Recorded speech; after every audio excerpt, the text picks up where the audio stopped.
Hello everyone, আসসালামু আলাইকুম। Welcome to my channel.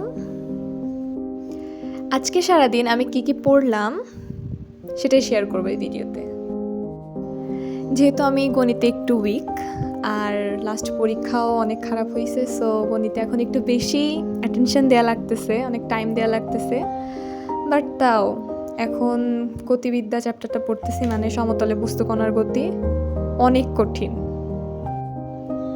ফিজিক্সে গতিবিদ্যা পড়ছি, বাট ওই জায়গাতে হচ্ছে মান বের করতে দেয়, ওইগুলো অনেক ইজি। বাট এই জায়গায় প্রমাণ করতে দেয় এমন এমন জিনিস, ওইগুলো মাথায় আসে না যে কি দিয়ে কি করতে হবে। তারপরেও মনে হচ্ছে না যে পরীক্ষায় আসলে পারবো আর কি। অনেকবার প্র্যাকটিস করলে হয়তো পারলেও পারতে পারি। আমাদের এইচএসসিতে তো জ্যামিতি, বলবিদ্যা এবং পরিসংখ্যান থেকে প্রশ্ন থাকবে 4টা।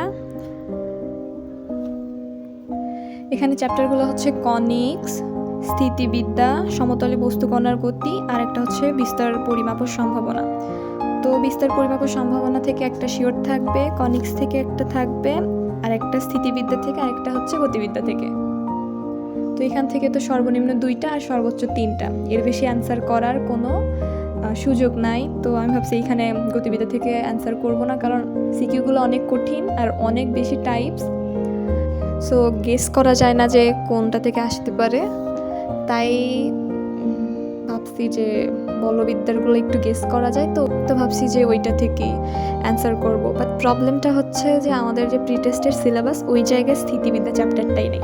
আমাদের হচ্ছে গতিবিদ্যায় শুধু দিছে, মানে এইটা থেকেই কোয়েশ্চেন আসবে আর এইটা থেকে অ্যান্সার করতে হবে।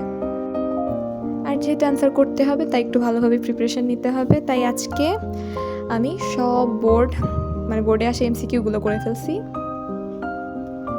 এমসিকিউগুলো সিকিউর থেকে অনেক ইজি। এছাড়াও কালকে প্ল্যান আছে গতিবিদ্যার সিকিউগুলো দেখার, বোর্ড কোয়েশ্চেনগুলো, তাহলে হয়তো একটু ধারণা আসবে। সো আজকে আমি এগুলোই পড়ছি, and thank you very much for watching this video.